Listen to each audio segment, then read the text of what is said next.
Hello दोस्तों, क्या हाल चाल है? कैसे हैं आप सब? आई होप सब बहुत अच्छे हो और आप सभी की तैयारी बहुत अच्छे से चल रही हो। दोस्तों, मेरा नाम है Vikrant and welcome to your YouTube channel Kanpur वाला विक्रांत। तो आप भी अगर एसएससी सीजन 2022 की तैयारी कर रहे हो, आपका भी मेंस का एग्जाम होने वाला है, तो आपको ये 3 गलतियां बिल्कुल भी नहीं करनी अगर आपको बनना है इंस्पेक्टर। क्योंकि हमने बच्चों से बात की तो पता चलता कि कोई ये गलती कर रहा, कोई कुछ गलती कर रहा, तो हमने एक वीडियो बनाते हैं, आपको बताते हैं कि आखिरी का 1 महीना बाकी रह गया और इस महीने में आपने ये 3 गलतियां बिल्कुल भी नहीं करनी। गलतियां तो बहुत सारी हो सकती है, लेकिन ये 3 इंपॉर्टेंट गलतियां हमें दिखाई पड़ती हैं कि भाई ये तो बिल्कुल भी आपको नहीं करनी चाहिए अगर आपको इंस्पेक्टर बनना है तो। इसके अलावा एक बात और आ रही है, कुछ बच्चे बोल रहे हैं कि भैया अप्रैल में एग्जाम हो सकता है। देखो, अगर एग्जाम अप्रैल में होगा ठीक है, वो जब होगा तब होगा, लेकिन हम ये मान के ही चलेंगे कि हमारे एग्जाम में सिर्फ 1 महीने का टाइम बाकी है और हम इस 1 महीने के हिसाब से ही पढ़ाई करेंगे। तो शुरुआत करते हैं उन 3 गलतियों की जो आपको बिल्कुल भी नहीं करनी चाहिए अगर आप सीजन 22 की तैयारी कर रहे हो और आपको इंस्पेक्टर की पोस्ट लेनी है। गलती नंबर 1, मॉक टेस्ट को अवॉइड करना। ये हम देख रहे हैं, बहुत बच्चों से बात की तो वो बोलते हैं भैया हमें डर लगता है मॉक टेस्ट देने में, हमें ये लगता है कि नहीं यार मॉक टेस्ट देंगे मेरे नंबर कम आएंगे, हम डिमोटिवेट हो जाएंगे एंड फिर मेरा पढ़ाई में मन नहीं लगेगा। तो ये बहुत बड़ी आपकी गलती है। आपको मॉक टेस्ट और प्रीवियस ईयर के पेपर ये दोनों ही अटेम्प्ट करने चाहिए। आपको पता चलना चाहिए हर हफ्ते कि आप कहां पे स्टैंड कर रहे हो, आप जो मेहनत कर रहे हो वो मेहनत कहीं कहीं सही डायरेक्शन में कर रहे हो या नहीं कर रहे हो। अगर आप ये गलती कर रहे हो तो बिल्कुल मत करो, आज से ही मॉक टेस्ट देना शुरू करो।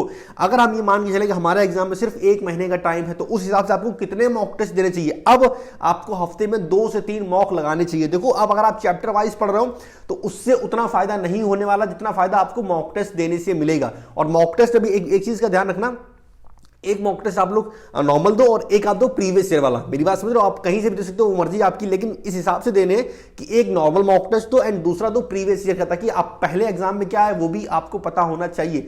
एक बात ये भी आती है कि भैया प्रीवियस ईयर में, क्योंकि इस बार पैटर्न चेंज कर दिया एसएससी ने, मेंस का मॉक टेस्ट नए आ रहे हैं, पैटर्न चेंज कर दिया, तो ये सेम पैटर्न पे पुराने प्रीवियस में तो कोई मॉक आया नहीं, तो हम प्रीवियस ईयर कौन सा दें? तो जो नए वाले मॉक टेस्ट जो जैसे टेक्स्ट बुक हो गया या और वेबसाइट बना रही है वो तो आप दे ही रहे हो। उसके अलावा प्रीवियस ईयर में जो पहले मेंस के हुआ करते थे वो दो। मेरा कहने का मतलब मैथ के 100 सवाल वाले मॉक टेस्ट और इंग्लिश के 200 सवाल वाले मॉक टेस्ट वो लगाओ। उससे होगा क्या, आपके मेंस में 45 क्वेश्चन आएंगे इंग्लिश के, और आप जब प्रैक्टिस करोगे 200 क्वेश्चन इंग्लिश के करने की, तो वो 45 क्वेश्चन तो झटके में हो जाएंगे। मेरी बात समझ रहे हो? तो प्रीवियस ईयर के पेपर भी आपको लगाने और नए वाले मॉक टेस्ट भी लगाने। बात आती है कहां से लगाओगे, तो आप लोग टेक्स्ट बुक के मॉक टेस्ट लगा सकते हो, अच्छा लेवल मिलता है एंड हर टाइप के मॉक टेस्ट आपको मिल जाएगा और यही टेक्स्ट बुक पर ही आपको प्रीवियस ईयर के पेपर भी मिल जाएंगे। हम जो ग्रुप चलाते हैं वहां पे हम बच्चों को रिकमेंड करते हैं कि भाई आप लोग मॉक टेस्ट भी दो एंड प्रीवियस ईयर के पेपर भी दो, क्योंकि दोनों चीजें टेक्स्ट बुक में मिल जाती हैं। तो इसलिए हम आप लोगों को रिकमेंड करते हैं कि आप लोग टेक्स्ट बुक के मॉक टेस्ट परचेस करो। एक और अच्छी बात होती है कि यहाँ पे आपको सिर्फ सीजीएल के नहीं जितने भी एग्जाम होते हैं उन सारे ही एग्जाम के मॉक टेस्ट मिल जाते हैं। ठीक है, तो भाई अगर आपको मॉक टेस्ट लेने तो आप टेक्स्ट बुक से परचेस कर सकते हो एंड क्योंकि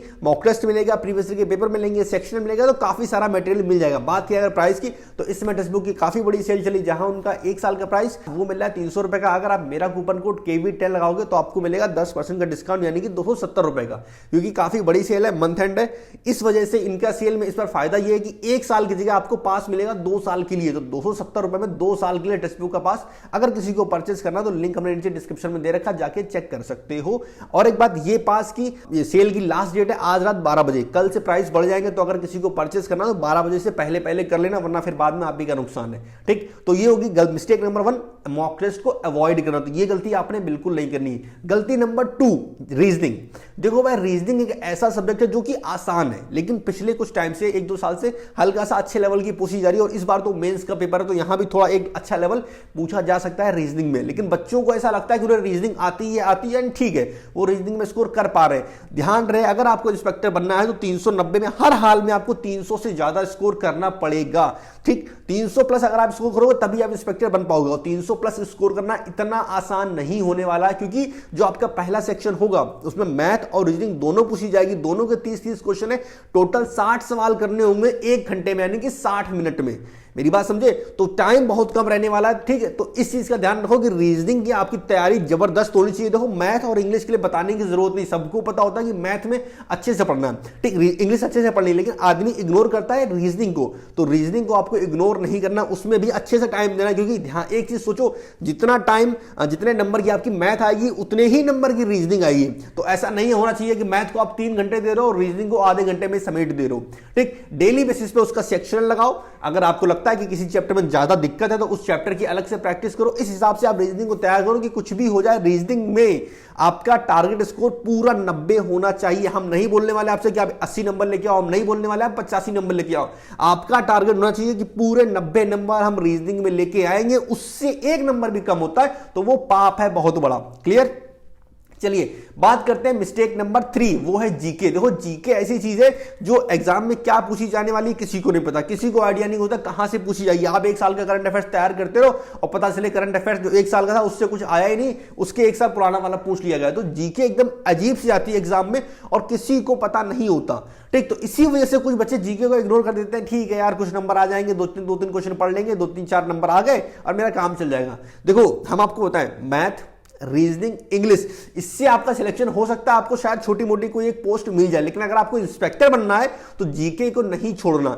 ये बात गांठ बांध के लिख लो भाई। अगर आपका जीके में एक एवरेज स्कोर नहीं आएगा तो आप कभी भी 300 पार नहीं कर पाओगे, और अगर 300 पार नहीं कर पाए तो ये पक्की बात है कि आप इंस्पेक्टर नहीं बन सकते। तो अगर इंस्पेक्टर बनना है तो इन 3 चीजों का ध्यान रखो। पहली चीज, मॉक टेस्ट को ज्यादा से ज्यादा दो, अपनी मिक्स प्रैक्टिस करो। पॉइंट नंबर 2, रीजनिंग पे ज्यादा फोकस करो क्योंकि वहां पे थोड़ी सी मेहनत करके ज्यादा नंबर लाए जा सकते हैं। और जीके को इस हिसाब से पढ़ना कि एवरेज स्कोर तो कर ही लेना।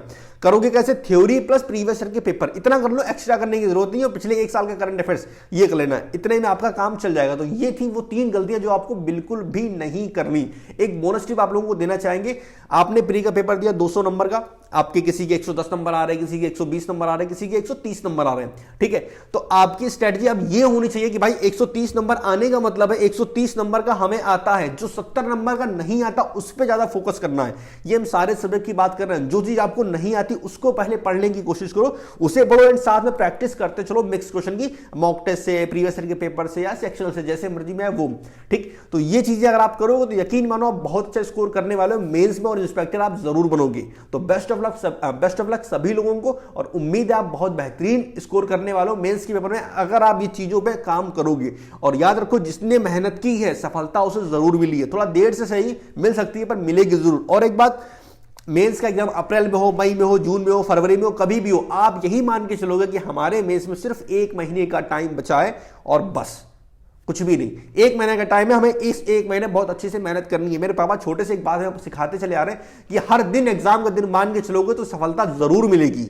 और यही बात हम आपको बोलते हैं कि भाई अगर आप ये मान के चलोगे ना कि 1 महीने मेरा एग्जाम है, 4 महीने बाद होगा कोई दिक्कत नहीं, आप पहले से तैयार रहोगे उस चीज के लिए। तो आप मान के चलो कि 1 महीने में मेरा एग्जाम होने वाला और इस एग्जाम में हम फोड़ देंगे, कुछ भी हो जाए इंस्पेक्टर तो हम बन के रहेंगे। तो फिलहाल इस वीडियो में इतना ही। हमें उम्मीद है वीडियो आपको अच्छी लगी होगी। अगर वीडियो अच्छी लगे तो वीडियो को लाइक कर दो, अगर आप चैनल पर नए हो तो चैनल को सब्सक्राइब कर दो। हम मिलेंगे नेक्स्ट वीडियो में, तब तक के लिए टेक केयर, बाय बाय, मजा करो, ऐश करो, खुश रहो, बाय।